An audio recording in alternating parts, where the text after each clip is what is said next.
नमस्कार. मी पाचपुते दीपक माधव, माहिती व जनसंपर्क महासंचालनालय मुंबई, महाराष्ट्र शासन यांचे अधीनस्थ नवी दिल्ली येथील महाराष्ट्र परिचय केंद्र यांच्या वतीनं मराठी भाषा संवर्धन पंधरवडा नवी दिल्ली येथे आयोजित होत असलेला मराठी भाषेच्या वेगवेगळ्या उपक्रमात मराठी भाषा जतन आणि संवर्धन या विषयावर मी आपल्याशी हितगुज करू इच्छितो. मित्रहो, आशिया खंडातील भारत देश आणि या भारत देशाला लाभलेला समृद्ध आणि संपन्नतेचा वारसा असलेलं एक राज्य, तो राज्य म्हणजे माझा प्रिय महाराष्ट्र. मित्रहो, प्राचीन काळापासून गुण्यागोविंदानं राहणारे विविध धर्म, जाती, पंथ अशा भूमिका निभवून असणारे जनमानस, त्यांच्या जगताना असणाऱ्या विविध भावना, त्यांच्यात होणारे आदानप्रदान विचारच्या भाषेतून सहजपणाने, ओजस्वी आणि प्रासादिकतेने प्रतिबिंबित होते. ती आमची प्रिय मराठी भाषा. कविश्रेष्ठ कुसुमाग्रज मराठी भाषेचा गौरव करताना म्हणतात, माझ्या मराठी मातीचा लावा ललाटास टिळा, हिच्या संगाने जागल्या दऱ्या खोऱ्यातील शिळा. हिच्या संगाने जागल्या दऱ्या खोऱ्यातील शिळा. हजारो वर्षापूर्वी लिहिला गेलेला श्रवण बळगोळ इथला गोमटेश्वराच्या पुतळ्याखाली मराठी भाषेतला पहिला शिलालेख आढळतो, हे आपण सर्वजण जाणतात.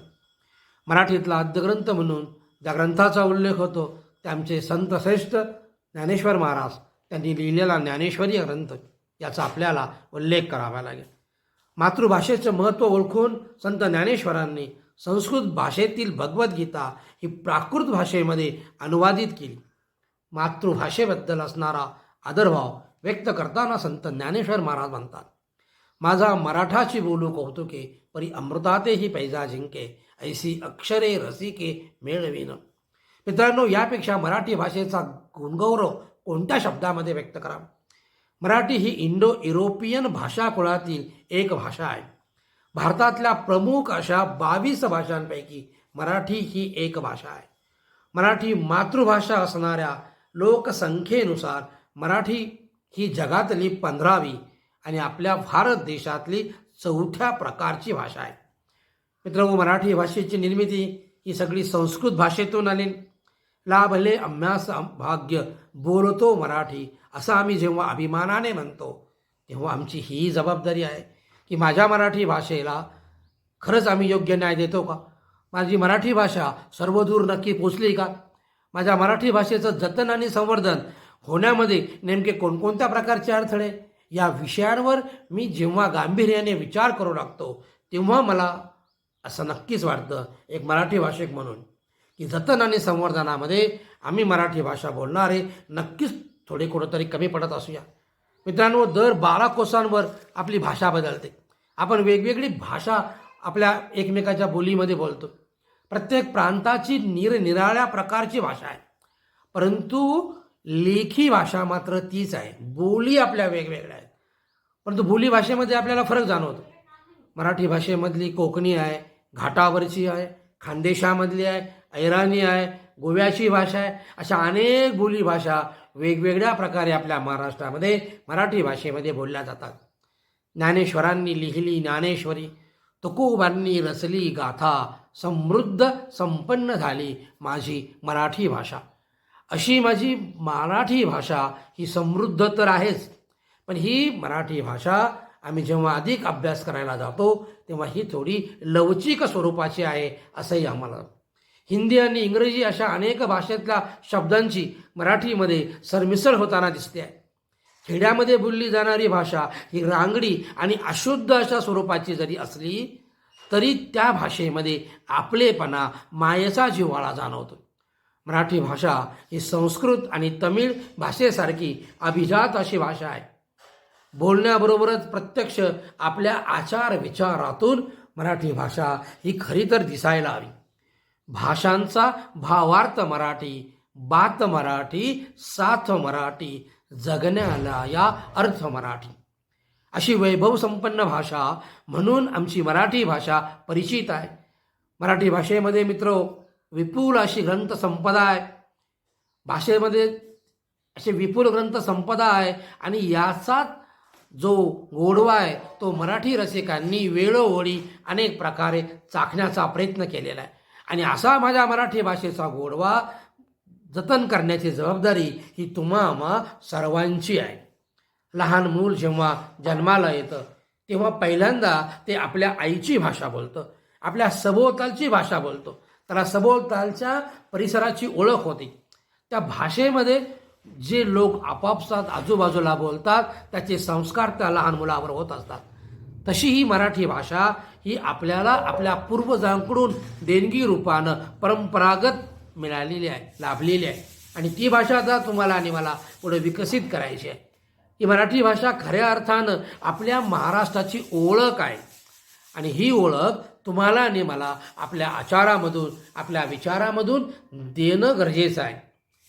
शान माझी मराठी, मान माझा मराठी. शान माझी मराठी, मान माझा मराठी. अभिमान माझा मराठी, स्वाभिमान माझा मराठी.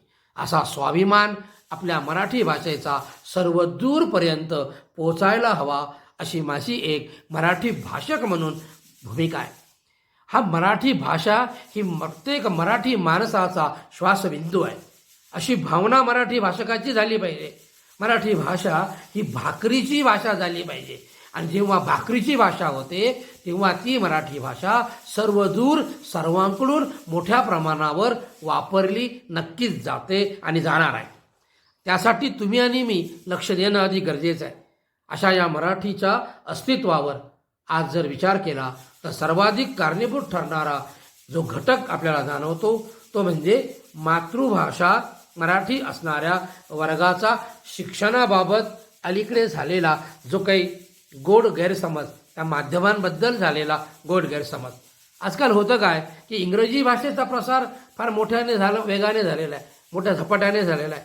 महाविद्यालयामध्ये आपण जेव्हा भाषा शिकतो त्यावेळेला इंग्रजी भाषेबरोबर आज फ्रेंच भाषा असेल, रूस भाषा असेल, जर्मन भाषा असेल, अशा अनेक दूरच्या भाषासुद्धा महाविद्यालयांमध्ये शिकवल्या जातात. मग महाराष्ट्रामध्ये तर मराठी भाषा ही आवश्यक भाषा आहे असा वापर व्हायला हवा, असा प्रचार प्रसारही व्हायला हवा. इंग्रजी भाषेमध्ये किंवा इतर भाषांमध्ये जसं पास झालं पाहिजे असा शाळांमध्ये महाविद्यालयांमध्ये नियम आहे, तसं मराठी भाषेमध्ये सुद्धा पास झालंच पाहिजे असा नियम जेव्हा आम्ही शाळा आणि महाविद्यालयामध्ये करू तेव्हाच मराठी भाषा ही सुरक्षित राहील अशी माझी भावना आहे.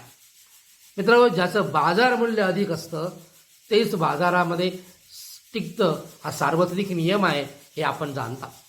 मग या मराठी भाषेचं जे बाजार मूल्य आहे हे बाजार मूल्य अधिकाधिक वृद्धिंगत करणं हा खरा तर मराठी भाषा जतन आणि संवर्धनामधला फार मोठा मार्ग आहे, मी तर म्हणेल सर्वोत्तम मार्ग आहे.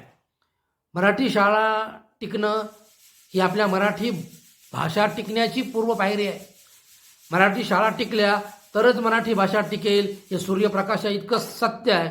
आणि मग मराठी भाषेमध्ये शिकूनही चांगलं इंग्रजी येऊ शकतं हा विश्वास आम्ही लोकांपर्यंत, जनमानसांपर्यंत का पोचवत नाही?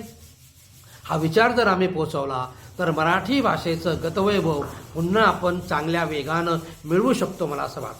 हे व्यावहारिक सत्याकडे आम्ही दुर्लक्ष करतो. मराठी शाळेमध्ये अध्यापन करणारे जागतिक शिक्षक पुरस्कार ज्या मराठी शाळेतल्या शिक्षकांना मिळाला ते रणजित सिंग डिसले गुरुजी यांना जागतिक शिक्षक पुरस्कार मिळाला. त्यांची दखल जागतिक पुरस्काराने घेतली. तेही मराठी शाळेमध्ये शिक्षणाचं अध्यापनाचं काम करतात. हा मराठी भाषेचा गौरव नाही का? हे आपण लोकांना सांगणार कधी आहोत?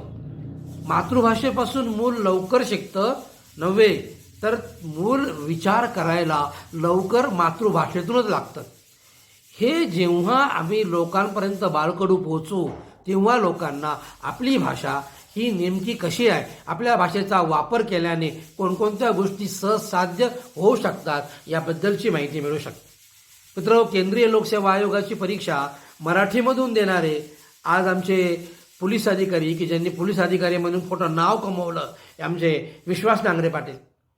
या विश्वास नांगरे पाटलांचं उदाहरण आपल्याला खूप मोठं प्रेरणादायी आहे. पण त्यांनी त्यावेळेला असा विचार नाही केला की मी इंग्रजी माध्यमातून घ्यायला पाहिजे होतं म्हणून मराठी माध्यमातून शिक्षण घेऊनही आज जगामध्ये आपलं स्वतःची एक स्वतंत्र ओळख करणारे असे अनेक लोक आहेत. फक्त आपण त्यांचा आदर्श घेत नाही, त्यांची ओळख आपल्याला होत नाही आहे, हे दुर्दैवाचे भाव आहे. आणि म्हणून मराठी भाषा जतन करण्याबरोबर ती समृद्ध करणं ही सुद्धा आपली मराठी भाषक म्हणून जबाबदारी आहे. एक सूर एक ध्यास छेडितो मराठी, एक संग एक बंद गुंजितो मराठी, एक संग एक बंद गुंजितो मराठी, अशी रचना, अशी भावशब्द आपल्या मनामध्ये यायला हवे. म्हणजे मराठी भाषा ही सर्वदूर सुगंधासारखी पसरेल. मित्रांनो, मराठी भाषेमध्ये विपुल अशी ग्रंथरचना आहे हे आपण जाणता. मराठी भाषेनं कुसुमाग्रज, बाब बोरकर, शांताबाई शेळके, केशवसूत यांच्यासारखे अनेक दिग्गज कवी आपल्याला दिले, आपल्या महाराष्ट्राला दिले. वि स खांडेकर असतील, प्र के अत्रे असतील, पु ल देशपांडे असतील, जयवंत दळवी असतील, अगदी अगदी आपल्या गाव कुसाबाहेरचा खेड्याभरातला एखादा लेखक कवीसुद्धा या मराठी भाषेनं आपल्याला दिलेला आहे. मग आम्ही मराठी भाषक या गोष्टीला का बरे विसरतो? मराठी भाषेचा विकास, प्रचार, प्रसार हा जर आपल्याला करायचा असेल तर आपल्या इकडे इतका समृद्ध वारसा आपल्यापुढं असताना आपण कोणत्या विचारामध्ये पडलो असा प्रश्न मला मराठी भाषक म्हणून पडतो.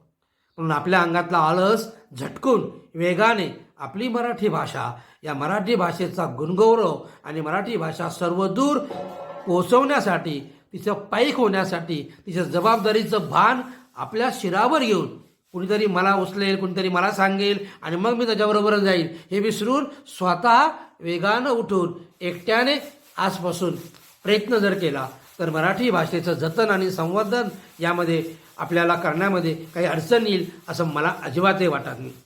मित्रांनो, वाचन संस्कृती आज कमी कमी होत चाललेली आहे. इंटरनेट, मोबाईल या वेगवेगळ्या माध्यमांमुळं आज आमची मुलं वाचनाकडं लक्ष द्यायला तयार नाही. कपाटामधली आमची पुस्तकं ही आमची वाट पाहत आहेत. पण ही संधी आम्ही जर आमच्या घरापासून मुलांना देत नसू, शाळेमधून आम्ही जर देत नसू तर आपल्यासारखे कपाळ करंटे दुसरे कोणीही शोधून सापडणार नाही. आणि भविष्यामध्ये येणारी पिढी ही तुम्हाला आणि मला शाप दिल्याशिवाय नक्कीच राहणार नाही. म्हणून मित्रांनो, महाबळेश्वरजवळ जे भिलार नावाचं गाव आहे की ज्याचं भारतातलं पुस्तकाचं गाव म्हणून ओळख झाली, मी तर असं म्हणेल त्या ठिकाणी आपण सहली आयोजित कराव्यात. आपल्या घरातल्या कुटुंबासह तिथं सहल काढावी. तिथे वेगवेगळे पुस्तकांची दालनं कोणते आहेत, ते पुस्तकं प्रत्यक्ष हाताळू द्यावेत. त्याची रचना कशी आहे, त्या गावाची रचना कशी आहे, मराठी भाषा विभागाने, महाराष्ट्र शासनाने अशा प्रकारचा उपक्रम का केला, मग हा उपक्रम भिलार गावापुरता मर्यादित न राहता तो आपल्या गाव कुसाबाहेर, गाव खेड्याबाहेर सर्व दूर जर पोहोचला आणि प्रत्येक गाव जर भिलारसारखं पुस्तकाचं गाव झालं तर मला वाटेल आपल्या पालकांना, वडीलधाऱ्यांना जो प्रश्न भेडसावतो, चिंताग्रस्त पालक मला दिसतात, तो प्रश्न दूर होईल की आमच्या मुलांच्या हातामध्ये जो मोबाईल आहे तो आम्हाला आज काढायचा आहे, पण तो आम्हाला काढता येत नाही, त्यासाठी आम्हाला मार्ग सापडत नाही. त्यासाठी आपल्याला स्वतः तो मोबाईल दूर करून आपल्याला त्यांच्या हातामध्ये गोष्टींच्या पुस्तकापासून सुरुवात करून वेगवेगळे चरित्र, आत्मचरित्र, कथा, कादंबऱ्या, नाटक अशा मराठी साहित्यातल्या अनेक प्रकारांची हाताळणी आपण आपल्या मुलांना त्यासाठी प्रयत्न करू शकतो, त्यांना पुढाकार घ्यायला लावू शकतो. पण मित्रहो, त्यासाठी मात्र पुढाकार हा आपल्याला स्वतःला घ्यावा लागेल. आणि म्हणून हा स्वतःला पुढाकार जर घ्यायचा असेल तर त्याची सुरुवात भविष्यकाळावर ठेवून चालणार नाही. त्याची सुरुवात मी म्हणेल की आज या क्षणापासून आपण केली पाहिजे. आपल्याकडे विविध लग्न समारंभ असतात, वाढदिवसाचे मोठे मोठे कार्यक्रम होतात, मोठमोठे फ्लेक्स, बॅनर लावले जातात, मोठमोठ्या सत्कारांचे आयोजन केलं जातं. तिथं जो सर्व सत्काराचं साहित्य पाहिल्यानंतर मलाही मराठी भाषक म्हणून थोडं वाईट वाटतं. आपण शाल, श्रीफळ, बुके अशा प्रकारचा हा भाग न घेता आपण जर वाचन चळवळ समृद्ध करायची असेल तर आपण त्या ठिकाणी पुस्तक भेट का देऊ नये? परत आपण विचार कराल, लोक आपल्याला हसतील, लोक मला काय म्हणतील, हा विचार मनात न आणता आपल्या मनात जर हा विचार आहे की माझी मराठी भाषा ही टिकली पाहिजे, सर्वदूर पोचली पाहिजे, ते टिकणारच आहे, ती लयास कधीच जाणार नाही. पण माझ्या मराठी भाषेचं जतन आणि संवर्धन या भूमिकेमध्ये मी जर खरोखर काहीतरी पाईक असेल, मी जर जबाबदार नागरिक असेल, मराठी भाषेचे माझ्यावर काही अनंत उपकार असतील तर माझी ही नैतिक जबाबदारी आहे की या अशा उपक्रम, छोटे छोटे उपक्रम वाटतील. आपल्या गल्लीमध्ये आपण मुलांना पुस्तकं वाचायला देऊया. पुस्तक भेट गल्ली गल्लीमधून सुरू करू, घरापासून सुरू करू. घरामध्ये पुस्तकाबद्दलच्या गप्पा मारू. नवीन बाजारामध्ये आलेलं पुस्तक, त्या पुस्तकामध्ये मांडलेले विचार, याच्यावर आम्ही जेव्हा चर्चासत्र भरू, एकमेकांमध्ये बोलणं करू, मग मला असं वाटतं की या वाचन चळवळीचा फायदा मराठी भाषा सर्वदूर पोचण्यामध्ये, मराठी भाषेचं जतन आणि संवर्धनामध्ये नक्कीच आपली काहीतरी चांगली भूमिका निभावेल असं मला वाटतं. आणि म्हणून आपण सर्वजण मराठी भाषेचे वारसदार आहोत, ही अभिमानाची बाब आहे. पण हे नुसतं अभिमानाची बाब असं म्हणून चालणार नाही, त्यासाठी कृतीची गरज आहे. आणि ती कृती करताना मराठी आपुली मायबोली, मराठी आपुला बाणा, असू दे आमुच्या ध्यानी मनी, नेहमी मराठीच म्हणा, असं नेहमी मराठीच म्हणा, असं सर्व मराठी भाषकांना वाटलं पाहिजे. अशा प्रकारची भावना आपली सर्वांची झाली पाहिजे. सर्वांच्या अंतःकरणामध्ये ही भावना ओतप्रोत परिपूर्णपणे असायला हवी. समाज माध्यमामधून अनेक प्रकारे आपण व्यक्त होण्याचा प्रयत्न करतो. त्यामध्ये सुद्धा आपण मराठी भाषेचा उपयोग करायला हवा. व्हॉट्सअप असेल, फेसबुक असेल, ट्विटर असेल, अशी जी समाज माध्यमं आहेत, या समाज माध्यमांमध्ये सुद्धा आपण मराठीचा वापर केला तर मराठी भाषा सर्वदूर होण्याला, जतन आणि संवर्धनाच्या भूमिकेमध्ये आपण आणखीन एक पाऊल पुढे जाऊया असं मला वाटतं. मराठी भाषेतली गाणी आपण ऐकायला हवीत. मराठी भाषेतल्या छोट्या छोट्या पुस्तकांचं वाचन आपण करायला हवं. आपल्या घरामध्ये, आपल्या कार्यालयांमध्ये मराठी भाषेतली पोस्टर्स, भित्तीपत्रकं लावायला हवी. आपल्या अवतीभोवती रोजच्या व्यवहारामध्ये मराठी भाषा ही सक्तीनं नव्हे तर सवयीनं वापरायला हवी. त्याचा वापर आपण सर्वांनी करायला हवा. आपल्या मुलांना मराठी भाषेमधून शिक्षण दिलं पाहिजे. आपल्या मुलांना मराठी शाळेमधून शिक्षण दिलं पाहिजे. आपल्या मुलांना मराठी गोष्टींची पुस्तकं वाचण्याची सवय लावण्यासाठी त्यांना प्रोत्साहन आपण दिलं पाहिजे. आपली मुलं आहे किंवा आपणही आपापसामध्ये संभाषण करताना आपल्यामध्ये मराठी भाषेचाच वापर व्हायला हवे. आपल्या आवडीचं दर्जेदार असं मराठी भाषेतलं संकेतस्थळ याला भेट दिली पाहिजे. आपण जेव्हा शुभेच्छा संदेश पाठवतो, हे शुभेच्छा संदेशही याची भाषा मराठीमध्ये असली पाहिजे. आपल्या मोबाईलवर आपण जेव्हा टंकलेखन करणार, आपण जेव्हा टाईप करतो, तेव्हा गुगल कीबोर्डचा वापर केला पाहिजे. मराठी गाण्यांची अंताक्षरी आपण खेळावी. मराठी म्हणींची स्पर्धा आपण लावावी. ओळखा पाहू मराठी नाटक, चित्रपट, अशा प्रकारच्या विविध स्पर्धा, उपक्रमांचं आयोजन आपण जर मोठ्या प्रमाणावर केलं तर मला नाही वाटत की मराठी भाषेचं जतन आणि संवर्धन करण्यामध्ये आपल्या भूमिकेला कोणत्या प्रकारे अडथळा येईल आणि मराठी भाषा सर्वदूर पोहोचायला उपयोग होईल. मित्रहो, मराठी भाषा आमची महाराष्ट्राची शान, भजन कीर्तन ऐकताना हरपून जाते भान, हरपून जाते भान, अशी भूमिका आपल्याला. मित्रांनो, आपला देश अनेक मान्यवरांनी, देशभक्तांनी, संतांनी, पंतांनी वेगवेगळ्या भूमिका निभावल्या आणि म्हणून हा सुखाचा समृद्ध असा महाराष्ट्र तुम्ही आणि मी पाहू शकतो. मग अशा अनेक प्रकारच्या भूमिका आपल्याला साकारायच्या आहे. तर हे मराठी भाषेचं जतन आणि संवर्धनाच्या या भूमिकेमध्ये मराठी भाषा खऱ्या अर्थानं आपल्याला समृद्ध करायची असेल तर त्याची जबाबदारी आजच्या तरुण पिढीवर सुद्धा आहे. तरुण पिढी आज वेगवेगळ्या कारणानं परदेशामध्ये शिक्षण घेण्यासाठी जाते, परंतु त्यांनी तिथं शिक्षण घ्यावं, तिथली बोली भाषासुद्धा वापरावी, तिथली भाषा शिकावी. फक्त आपली मातृभाषा मराठी आहे, तिचा विसर कोणत्याही प्रकारे पडू देऊ नये. परदेशामधून जेव्हा ते आपल्या भूमीमध्ये पाऊल टाकतील त्यावेळेला मात्र त्यांनी आपल्या मातृभाषेचा आदर केला पाहिजे. आपल्या मातृभाषेचा तिरस्कार करता कामा नये. ने मजसी ने परत मातृभूमीला, सागरा प्राण तळमळाला, असे म्हणणारे आमचे स्वातंत्र्यवीर विनायक दामोदर सावरकर, त्यांचा हा देश आहे. परदेशी जाऊनही आपली मायबोली, आपली मराठी भाषा, हिच्यावर प्रेम आपलं असलं पाहिजे. आपल्या देशावर एवढं प्रेम करणारे अनेक लोक, मित्र, इतिहास वाचा, आपल्या महाराष्ट्राला दिलेलं आहे. ही महाराष्ट्र अशा लोकांची खाण आहे की ज्या खाणीतून समृद्धतेचा वारसा निर्माण झालेला आहे आणि तो तुम्हाला आणि मला फक्त पुढं घेऊन जायचा आहे. इथपर्यंतच्या लोकांनी हा समृद्धतेचा वारसा आपल्याला आणून दिलेला आहे. आणि मग मराठी भाषा जतन आणि संवर्धनाच्या भूमिकेमध्ये आपण जेव्हा बघू तेव्हा मात्र आपल्या मराठी भाषेला परत एकदा चांगला सन्मानाचा दर्जा मिळावा. तिची नैतिक जबाबदारी ही मराठी भाषक म्हणून तुमची आणि माझी आहे. तेव्हा आपण सर्वजण एकमुखानं एक गीत गाऊया. उठा चला, उठा चला, जागर करूया रे सारे. उठा चला, जागर करूया रे सारे. मराठी आमुची माय बोली, मराठी आमुची शान. मराठी आमुची माय बोली, मराठी आमुची शान. एक सुराने गाऊया त्याचे गुणगान, एक सुराने गाऊया त्याचे गुणगान. मित्रहो, अशा या मराठी भाषेचं गुणगान तुम्हाला आणि मला गावं लागेल. गाऊनही चालणार नाही, त्याचा पाईक व्हावं लागेल. खंबीरपणाने भूमिका घ्यावी लागेल. मराठी भाषेच्या विकासासाठी न थांबता अविरतपणाने प्रयत्न करावे लागेल. कारण थांबला तो संपला, धावत्याला मार्ग येईल, धावत्याला मार्ग मिळतो. कारण थांबला तो संपून जातो. आपल्याला थांबायचं नाही आहे. पळापळा कोण पुढे पळतो अशी शर्यत आपली सुरू झालेली आहे. त्यामुळं मराठी भाषेचं जतन आणि संवर्धन करण्याच्या प्रयत्नामध्ये मराठी भाषेला पुन्हा एकदा वैभवाच्या शिखरावर नेण्यासाठी आपण प्रयत्न करूया. त्यासाठी मराठी भाषेचे जतन आणि संवर्धन करण्याच्या भूमिकेमध्ये आपल्या सर्वांच्या मनामध्ये शब्द असतील. माझं मराठीपण मी शोधलं सह्याद्रीच्या डोंगरात. माझं मराठीपण मी शोधलं सह्याद्रीच्या डोंगरात. संतांच्या शब्दात, इतिहासाच्या पानात. तेव्हा हसून सारी जण म्हणतील आम्ही शोधलं आमचं मराठीपण. तेव्हा हसून सारी जण म्हणतील आम्ही शोधलं आमचं मराठीपण. या भूमीवरील माणसांच्या मनात, या भूमीवरील माणसांच्या मनात. जय हिंद, जय भारत.